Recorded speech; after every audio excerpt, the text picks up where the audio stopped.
할텐서울 복음방송 주안의 하나 3부 방송으로 이어집니다. 주안의 하나 3부에서는 평소에 궁금했던 말씀 구절을 자세히 나눠보는 시간인 아나크리노 시즌3와 성경 속 지혜를 나누는 시간인 Let's Read the Bible, 그리고 고전 설교를 소개해드리는 시간 성도들에게가 준비되어 있습니다. 먼저 아나크리노 시즌3로 이어집니다.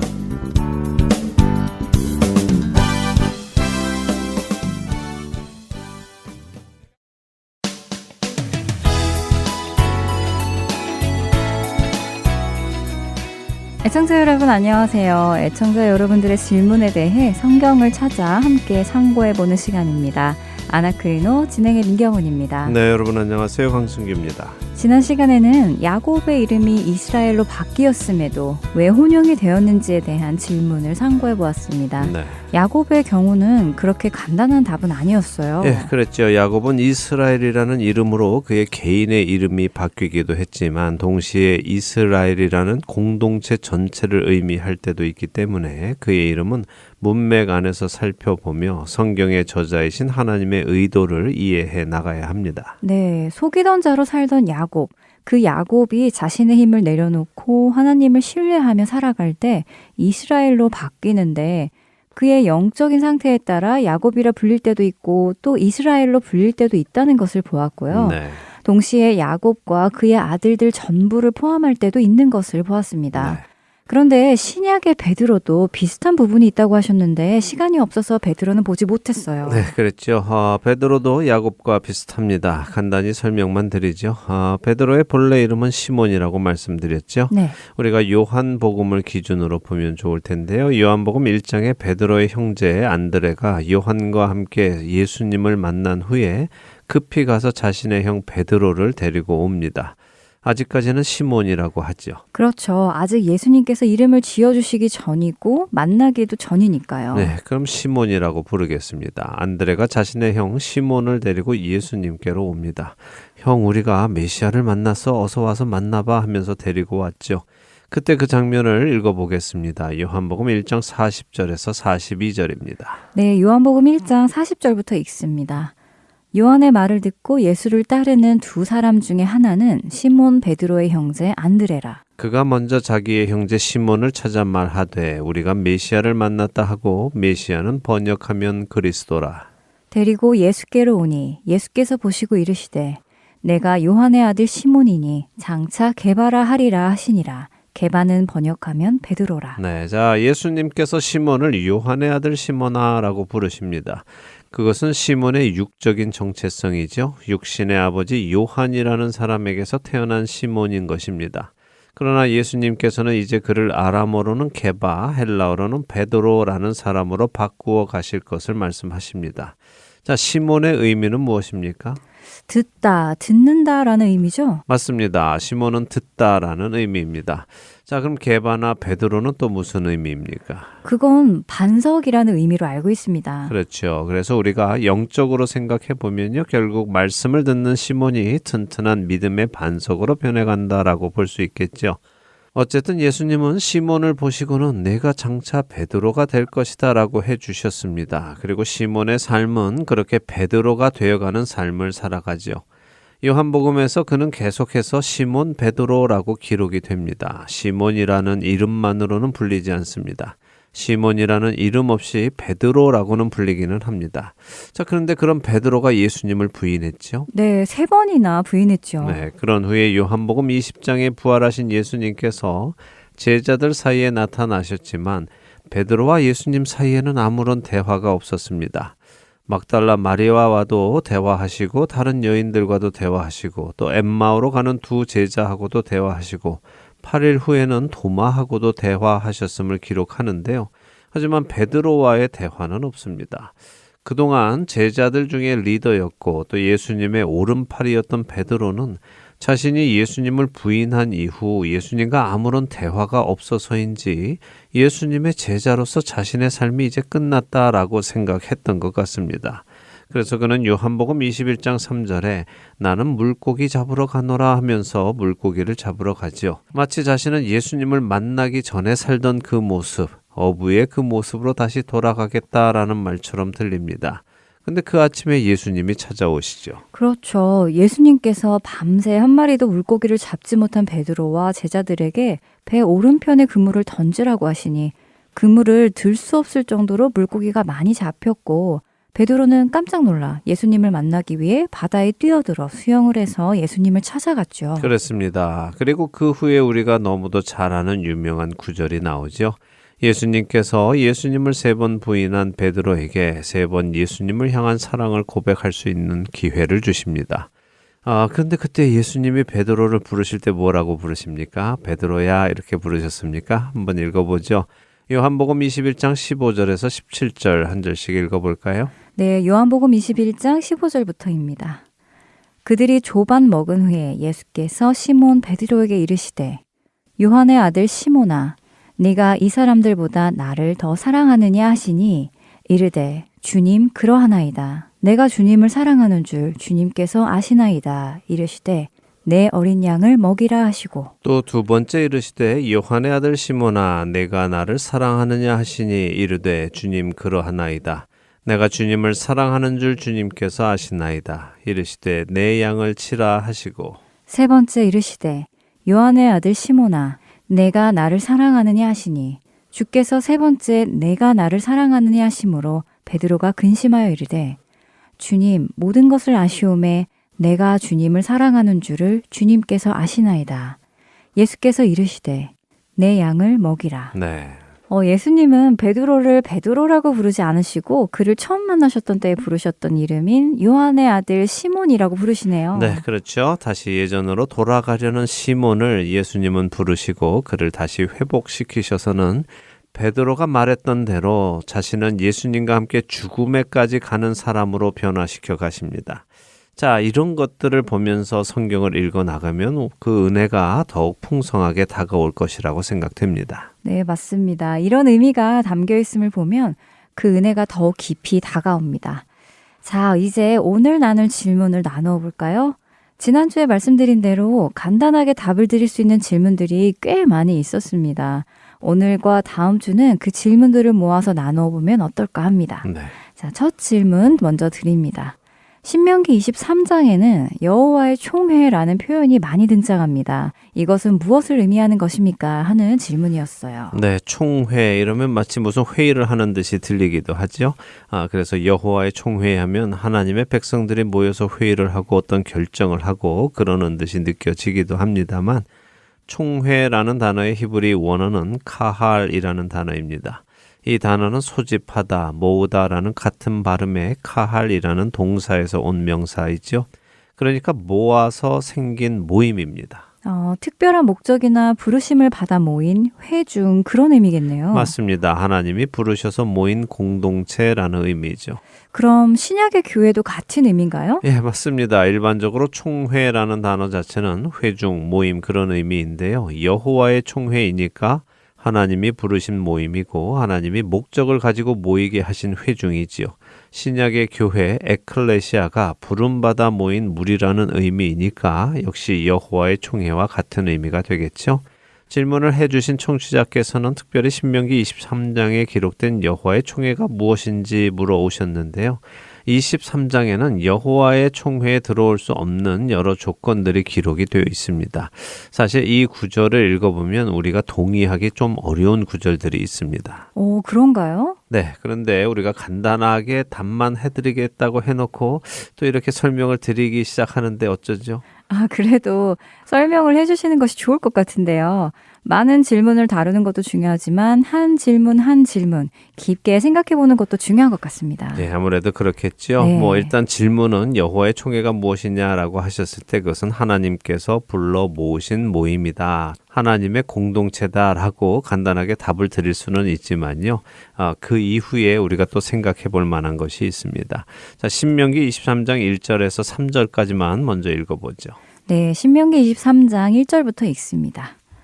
고환이 상한 자나 음경이 잘린 자는 여호와의 총회에 들어오지 못하리라. 사생자는 여호와의 총회에 들어오지 못하리니 10대에 이르기까지도 여호와의 총회에 들어오지 못하리라. 암몬 사람과 모압 사람은 여호와의 총회에 들어오지 못하리니 그들에게 속한 자는 10대뿐 아니라 영원히 여호와의 총회에 들어오지 못하리라. 네, 자, 우리가 여호와의 총회라는 것이 하나님께서 부르신 모임이라고 했는데요. 이렇게 읽어보면 왠지 좀 이상하죠. 1절에는 남성으로서 성기에 이상이 있는 사람은 하나님의 총회에 들어오지 못하고 2절에도 보면 사생아는 총회에 들어오지 못하고 암몬 사람, 모압 사람도 다 못 들어오고 하니까 이게 좀 이상합니다. 네, 그러게요.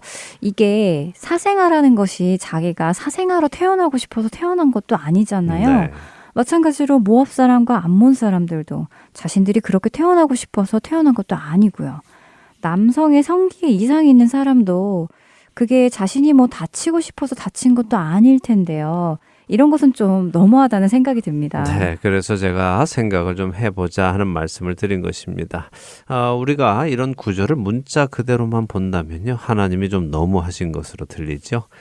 민경은 아나운서가 언급한 대로 자신들이 이렇게 되고 싶어서 그런 것도 아닌데 말입니다. 근데 사실 1절에 언급된 고환이 상한 자나 음경이 잘린 자는 우리가 생각하듯이 그렇게 사고로 그런 일을 당한 사람을 의미하지는 않는다고 학자들은 말합니다. 당시에 이방 종교 안에 행해지던 이런 행위가 있었는데요.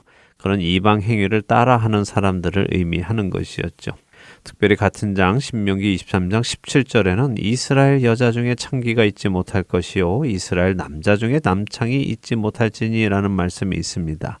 이 말씀들은 모두 이방신의 신전에서 몸을 파는 창기들을 의미하는 단어들인데요. 아, 그럼 이스라엘 사람들이 이방의 다른 신을 섬긴다는 의미네요. 네. 그런 사람들은 당연히 하나님의 총회에 들어올 수 없죠. 네, 물론 없죠. 그런데 학자들에 의하면 여기 이렇게 남창의 역할을 하는 사람들 중에는 자신의 성기를 거세하는 사람들이 있었다고 합니다.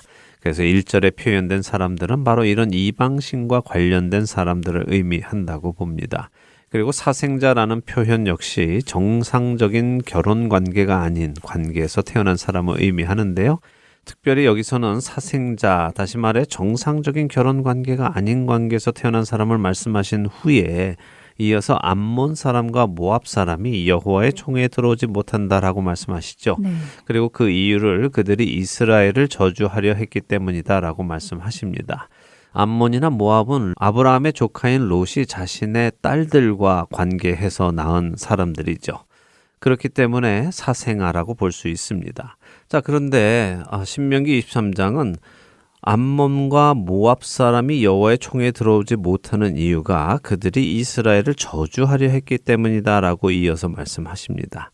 자, 그래서 이를 영적인 의미로 해석을 해보면요, 하나님께서 허락하지 않으신 정상적이지 않은 관계에서 태어나는 자들은 하나님을 대적하는 자들로 이해할 수 있겠죠. 그렇게 볼 수도 있겠네요. 예, 그런데 늘 드리는 말씀이지만요, 우리는 하나님의 말씀의 의도를 파악해야 합니다. 하나님이 이렇게 말씀하시는 이유가 무엇일까를 생각해 봐야 하죠. 그 의도를 파악하지 못하면요, 우리는 하나님이 이런 사람 저런 사람은 하나님의 총회에 들어오지 못하게 하신대, 하나님 나쁘다, 하나님 불공평하다, 그 사람 억울하다, 이런 반응이 나오게 되는 것입니다. 그런데요, 우리가 하나님을 올바로 알면요, 모든 죄인은 하나님의 총회에 들어갈 수 없다는 것이 너무도 당연한 것을 먼저 알게 됩니다. 하나님의 총회에 들어갈 자격을 얻는 것은 죄성이 있는 인간에게는 불가능하다는 것을 깨달아야 하죠. 아, 그렇군요. 우리가 자격이 있어서 하나님의 총회에 들어가는 것이 아니라 우리 중에는 어느 누구도 들어갈 자격이 없는데 하나님의 총회 안에 들어가게 되었다면 그것은 온전히 하나님의 은혜인 것이네요. 그렇죠. 신명기 23장 1절과 2절의 말씀대로라면요, 바벨론의 포로로 끌려간 다니엘과 친구들은 여호와의 총회에 들어오지 못합니다. 왜냐하면 그들은 바벨론에 끌려가서 거세를 당했을 것이라고 하는 것이 성경적인 해석이고요. 또한 야곱의 넷째 아들 유다는 며느리 다말을 통해 사생아 베레스를 낳았기 때문에 베레스 역시 하나님의 총회에 들어오지 못하는 것이 맞지요. 그러나 그 베레스를 통해 다윗 왕도 오고 또 우리 예수님도 오시지 않았습니까? 결국 성경은 무엇을 말씀하시는 것입니까? 우리의 구원은 하나님의 전적인 은혜라는 것입니다. 그렇군요. 하나님의 의의 기준은 명확하고 그 기준에 도달하는 사람은 하나도 없고, 그럼에도 불구하고 하나님께서는 예수 그리스도의 의를 통해서 믿는 모든 자들을 의롭다고 하나님의 기준에 받아주시는 것이 복음 기쁜 소식이라는 것이 여기에서도 분명히 드러나네요. 맞습니다. 우리는 구원을 너무 쉽게 생각하는 경우가 있습니다. 믿으면 구원받는 것이니 믿기만 하면 되니까 쉽다고 생각할 수 있지요. 그러나 하나님의 입장에서 구원은 결코 쉬운 일이 아닙니다. 왜냐하면 그분은 온전히 의로운 분이시기 때문입니다.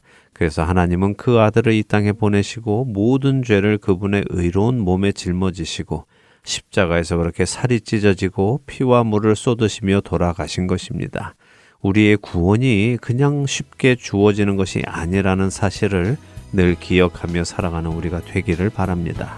아멘. 그렇게 되는 우리가 되기를 바랍니다. 아나크리노, 벌써 마칠 시간이 되었는데요. 오늘 베드로의 이야기와 신명기 23장 여호와의 총회에 대해 나누었습니다. 다음 시간에도 간단하게 답할 수 있는 몇 가지 질문과 함께 다시 찾아뵙겠습니다. 안녕히 계세요. 안녕히 계십시오.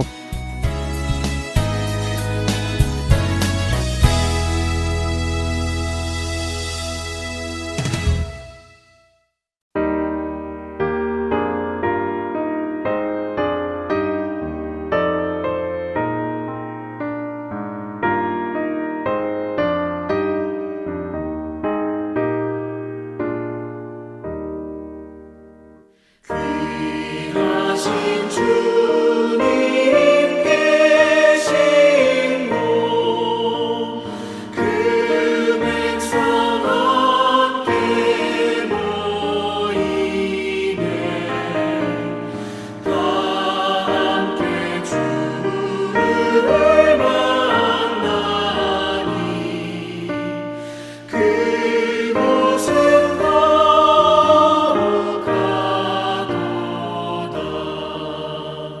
겸손한 사람 마음에 주 항상 같이 계셔서 외로움 없게 하시고 천국에 인도하시네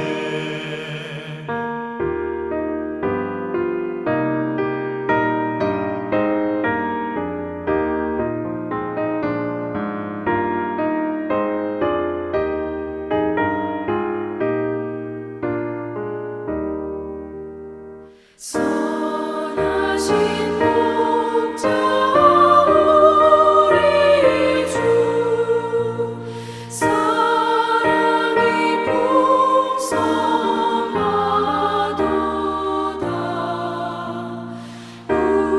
우리가 기다리오니 위로해 주시옵소서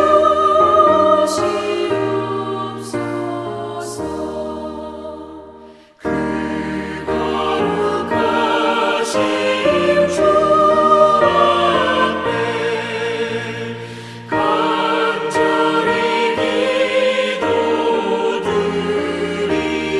기도드리니 어두운 눈 즉시 밝아져 큰 영광 보게 하소서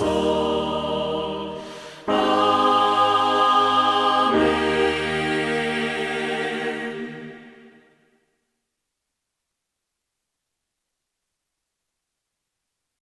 계속해서 함께 성경을 읽고 성경 속 지혜를 나누는 시간인 Let's Read the Bible로 이어집니다.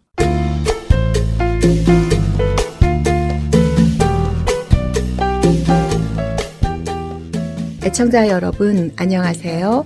Let's Read the Bible 진행의 김혜선입니다.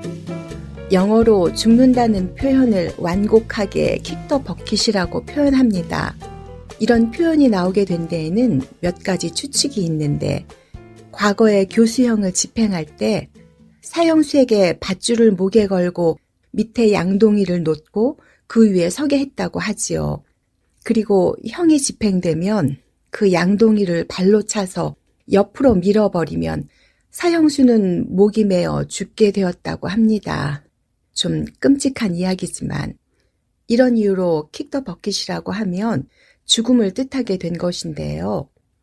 바로 이 버킷을 차기 전에, 다시 말해 죽기 전에 꼭 해보고 싶은 것들을 적은 것이 사람들이 많이 사용하는 버킷리스트입니다.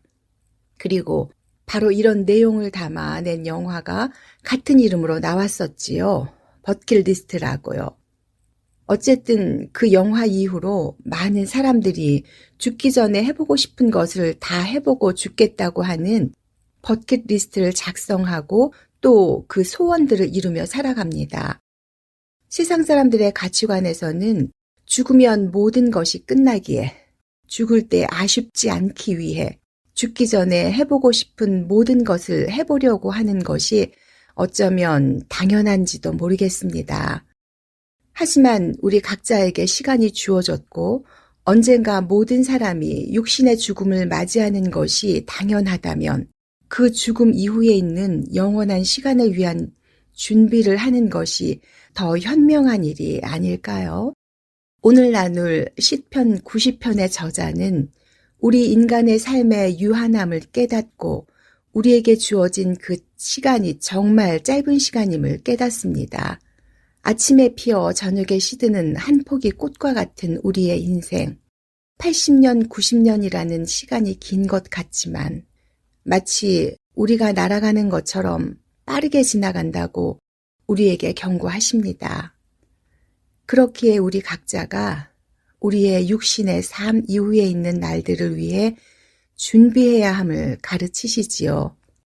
우리에게 우리 날 계수함을 가르치사 지혜로운 마음을 얻게 하소서. 시편 90편 12절의 말씀입니다.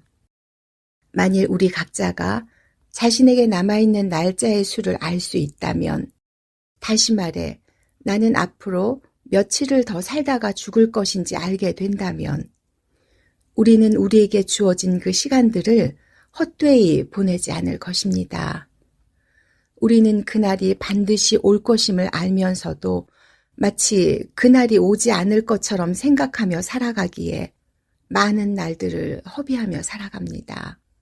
세상 사람들은 죽기 전에 자신들이 하고 싶은 버킷리스트를 만들지만 우리 그리스도인들은 영원한 삶을 위한 버킷리스트를 만들어야 할 것입니다. 우리의 인생이 덧없음에 슬퍼하고 한탄하는 자들이 아니라 그 짧은 인생을 영원한 우리의 삶을 살아가는 데 후회할 것 없는 것으로 채워나가는 삶이 되시기를 바랍니다. Let's read the Bible 시편 90편 1절에서 17절까지의 말씀을 읽겠습니다.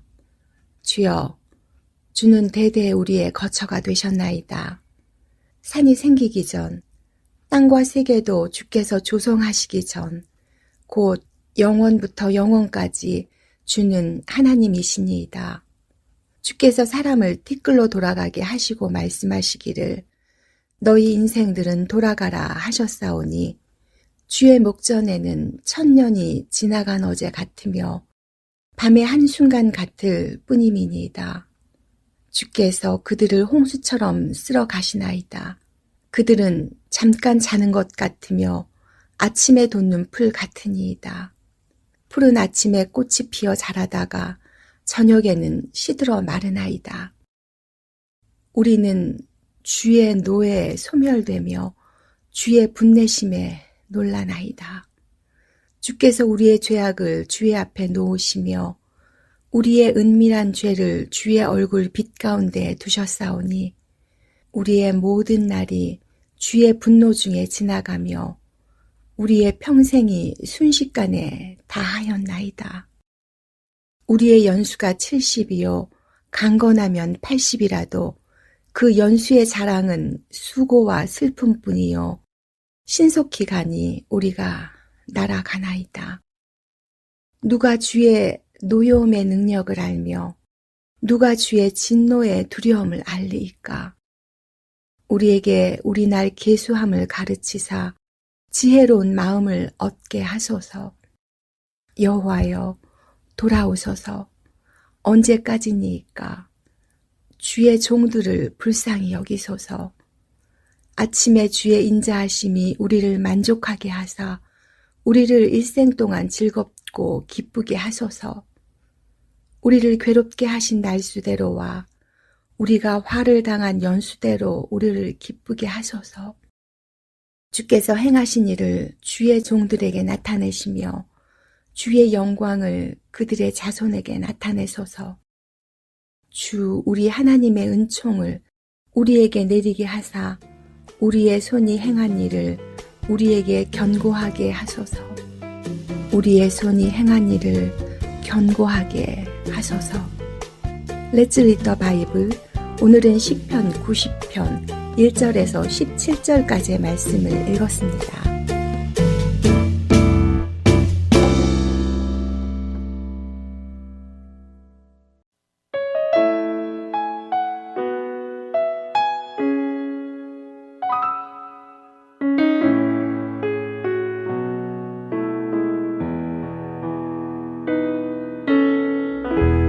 나를 지으신 주님 내 안에 계셔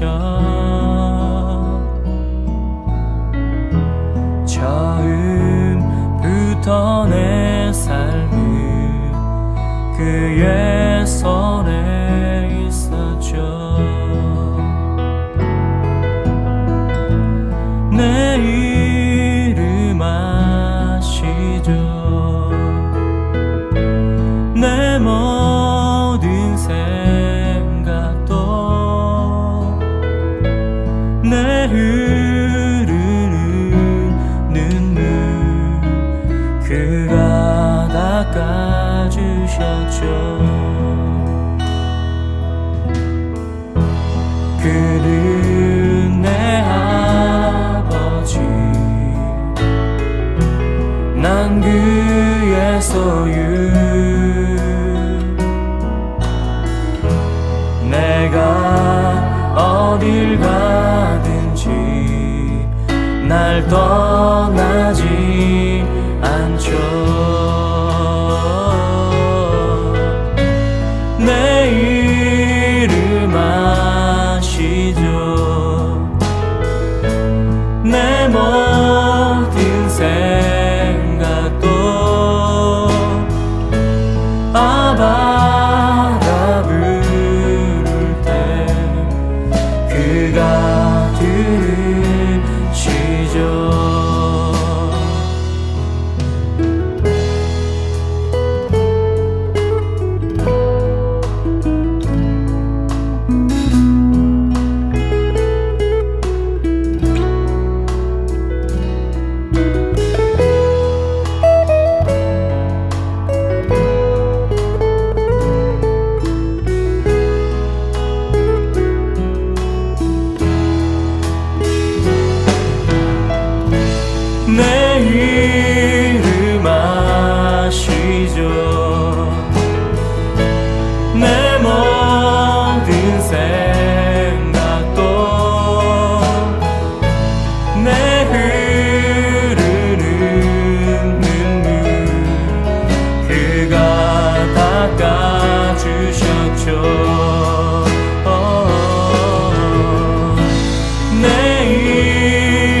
오늘의 성경 단어 아담.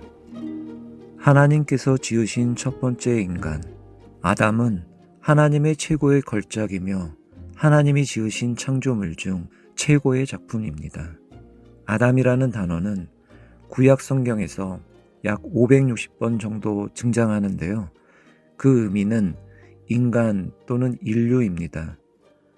우리 모든 인류를 대표한다는 의미를 가지고 있지요.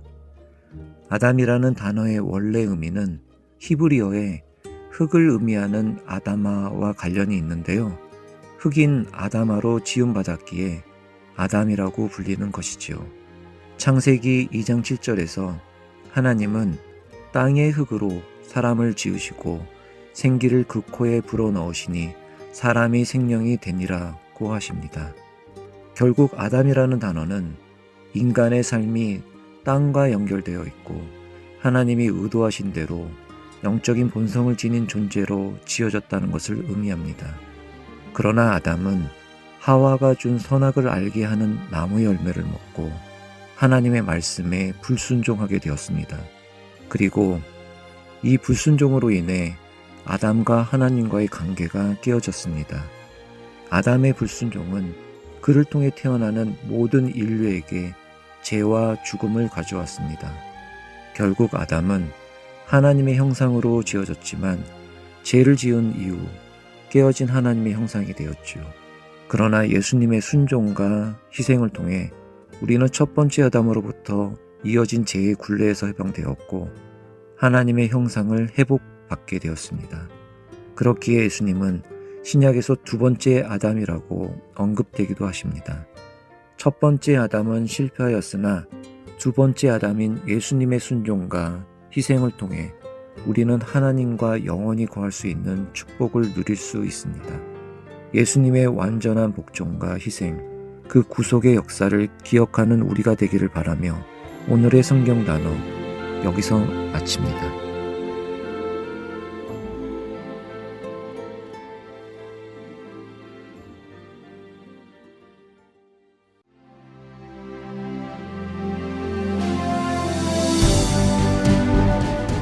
하트앤서울 복음방송의 사역은 청취자 여러분의 소중한 후원에 힘입어 이루어져 가고 있습니다. 매월 정기적인 후원은 저희 사역을 계획하고 추진해 나가는 데 기초가 됩니다. 홈페이지 www.heartandsoul.org로 접속하셔서 참여하기를 눌러 크레딧카드로 매달 정기적으로 후원하실 수 있습니다. 어카운트 셋업에 도움이 필요하신 분들은 602-866-8999로 전화 주시면 도와드리겠습니다. 여러분의 기도와 후원으로 예수님의 생명의 말씀이 필요한 곳에 전달됩니다.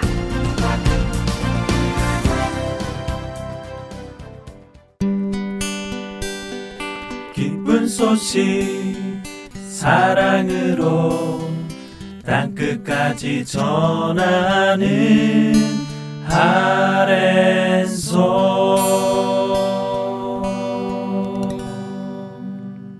고전 설교를 듣는 시간입니다. 성도들에게 보내드립니다.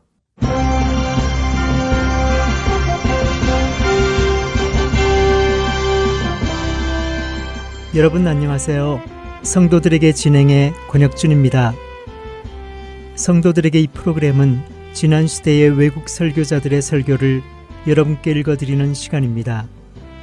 오늘은 1703년에 태어나 1758년에 소천한 조나단 에드워즈의 영적 감정을 분별하라 중 일부를 읽어드립니다.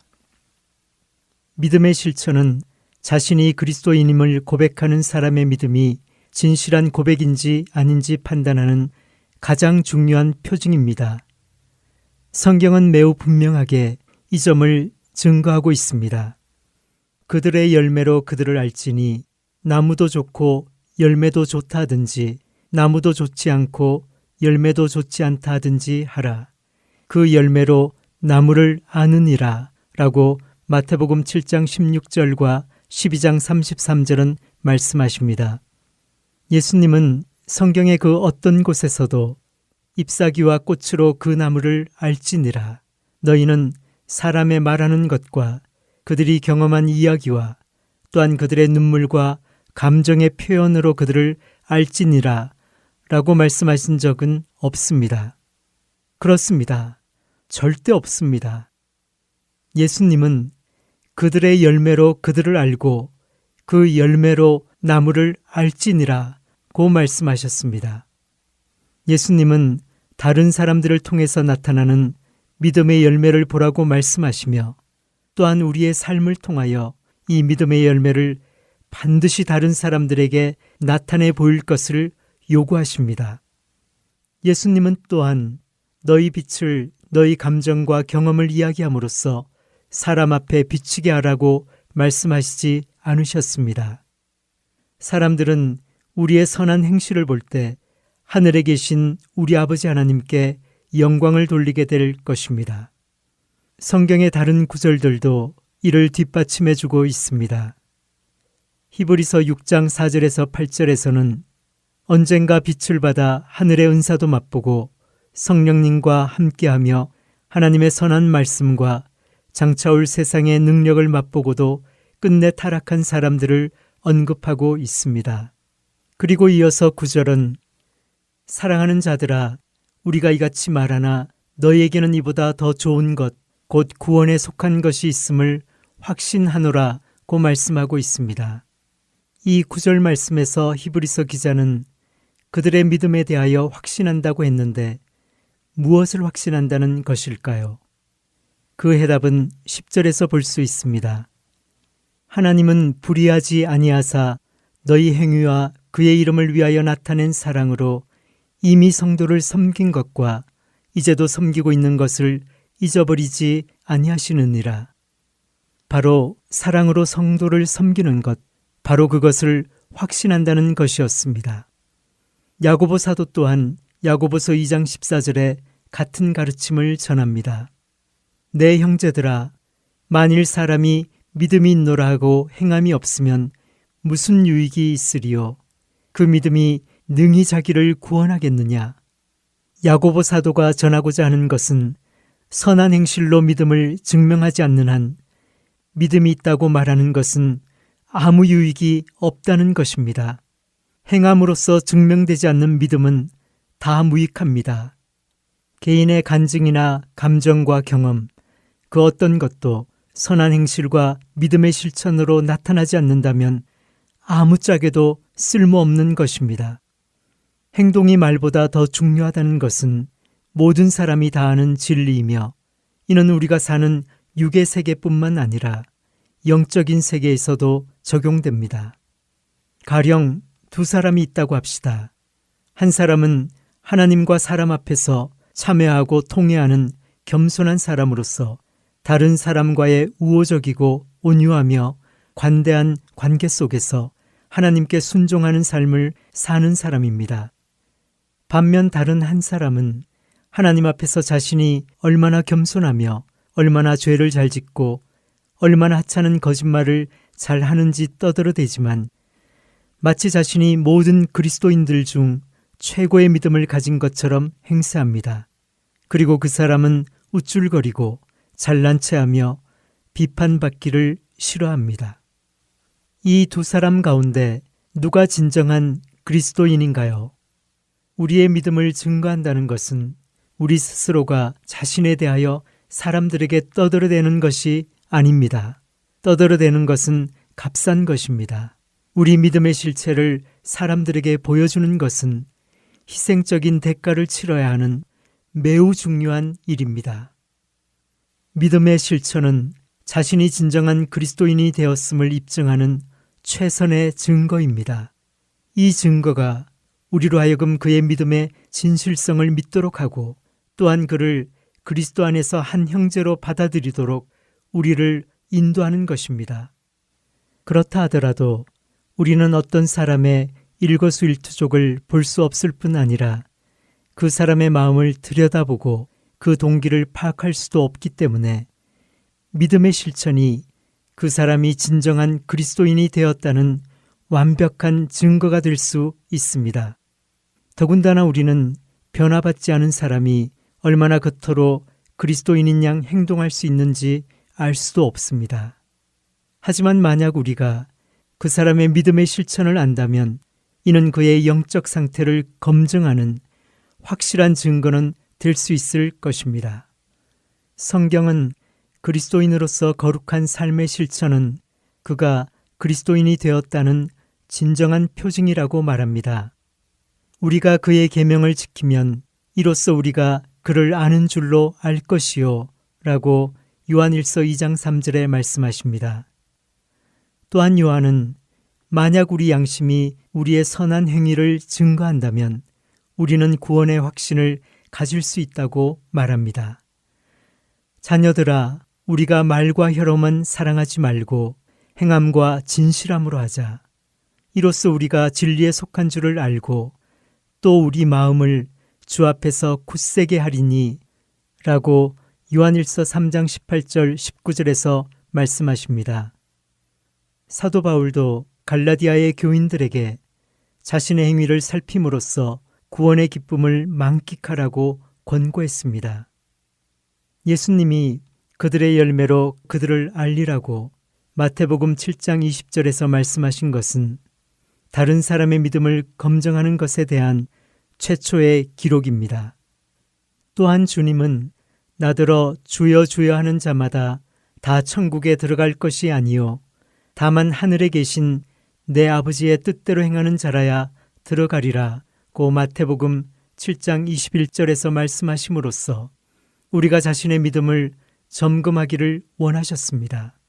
그러면 계명을 지키라 또는 내 아버지의 뜻대로 행하라는 성경의 말씀은 정확히 무엇을 의미하는 것일까요?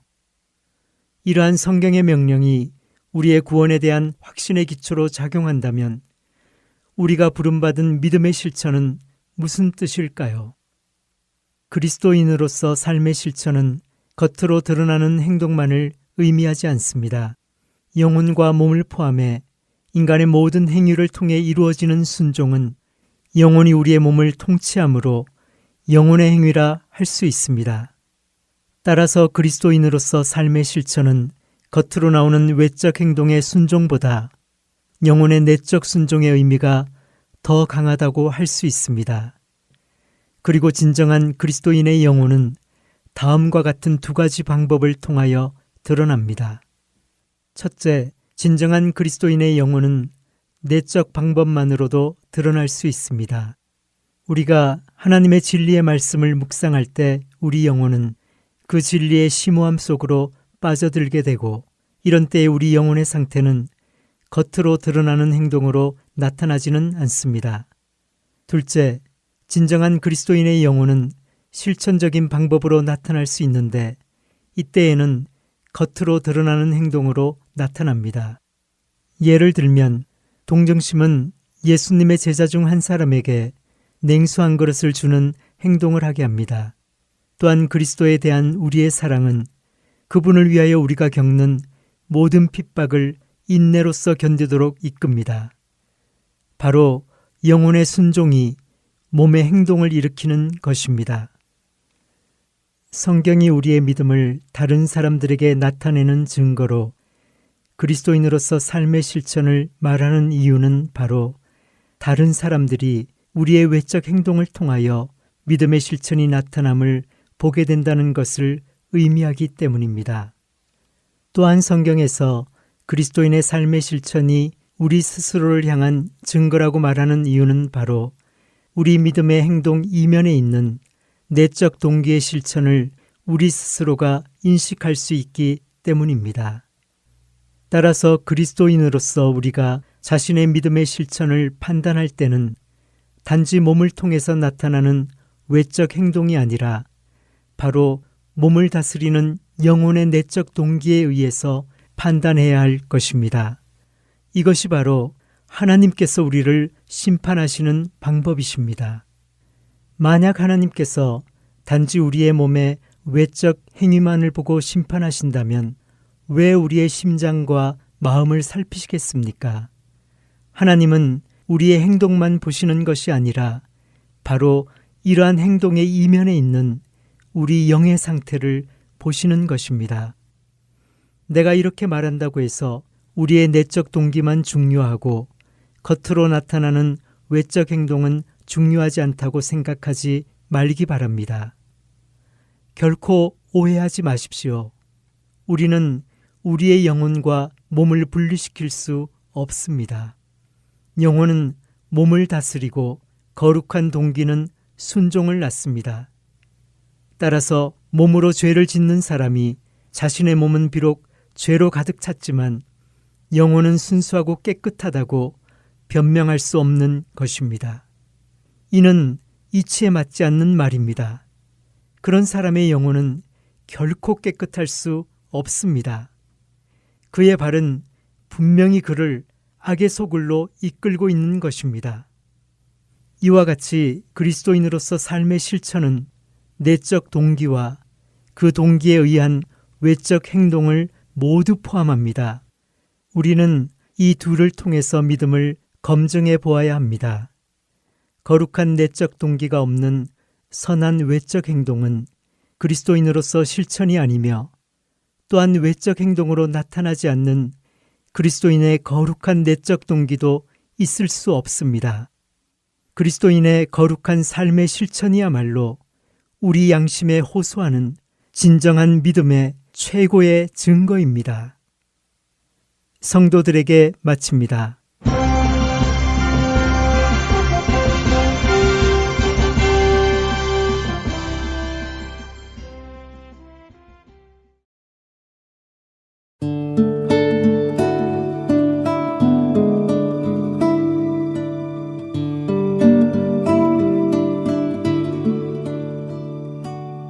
날마다 숨 쉬는 순간마다 내 앞에 어려운 일 보내 주님 앞에 이 몸을 맡길 때 슬픔 없네 두려움 없네 주님의 그 자비로운 손길 항상 좋은 것 주시도다 사랑스레 아픔과 기쁨은 수고와 평화와 안식은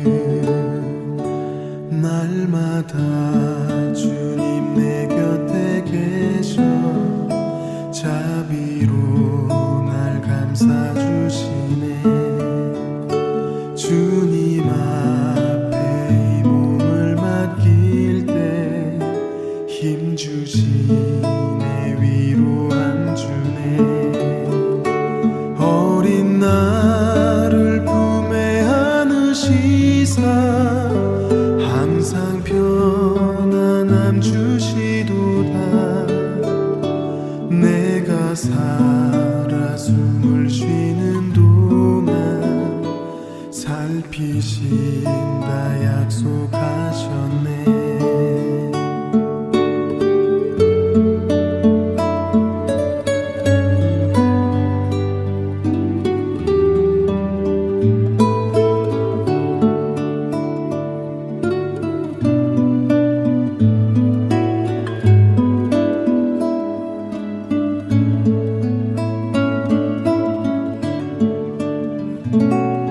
인생의 어려운 순간마다 주의 약속 생각해보네 주님 속에 믿음 잃지 않고 말씀 속에 위로를 얻네 주님의 도우심 바라보며 모든 어려움 이기도다 흘러가는 순간순간마다 주님 약속 새겨봅니다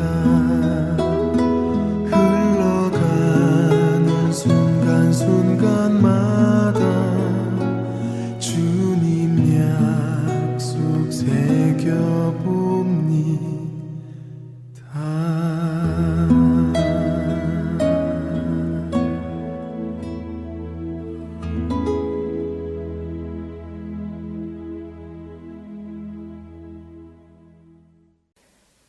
지금 이 시간은 하트앤서울 복음 선교회를 위해 기도하는 시간입니다.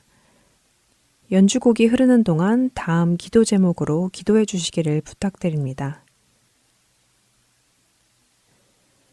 오늘 이 시간은 복음 방송국에서 만들어지는 방송 프로그램을 위해 기도하겠습니다.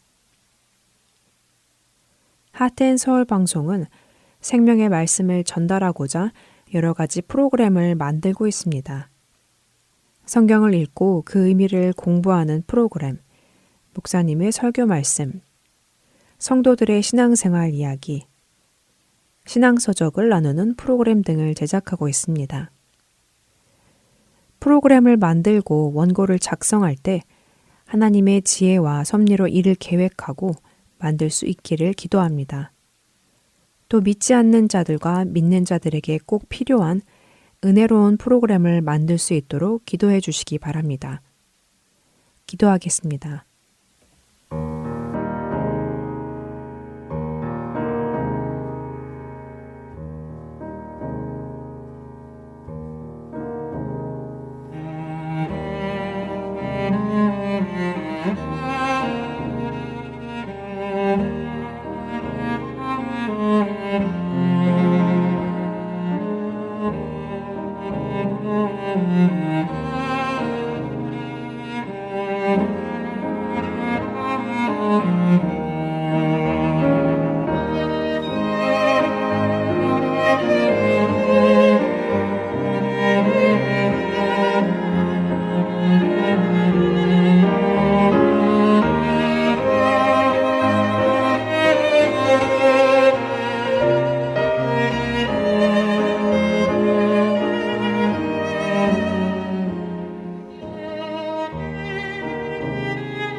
사랑의 하나님, 저희 복음 방송에서 주님의 기쁜 소식을 전하기 위한 여러 가지 프로그램을 만들고 있습니다.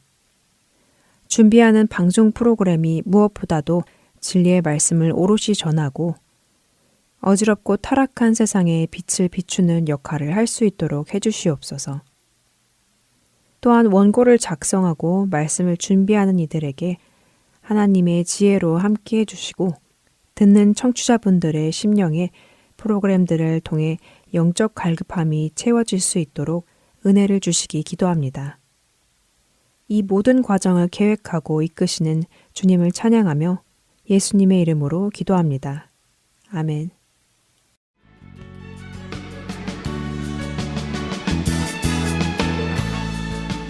지금까지 주안의 하나 3부 함께 해주셔서 감사드립니다. 계속해서 주안의 하나 4부로 이어집니다. 감사합니다.